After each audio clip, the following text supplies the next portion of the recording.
Огледалце, огледалце на стената.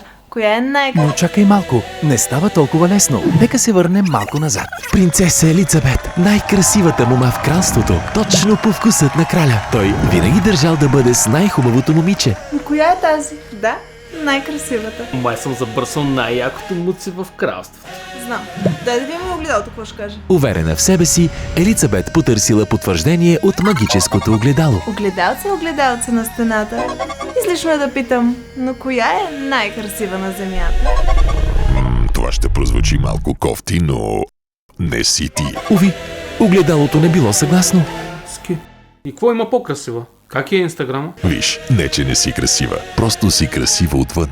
А най-красивото момиче всъщност е красива отвътре. Ски. Всяко момиче е най-красивото на света. Просто трябва да се погрижи за себе си, отвътре навън. Не говорим за коригиране на недостатък, а за подкрепа и грижа. Огледалце, огледалце на стената. Dexi Clear.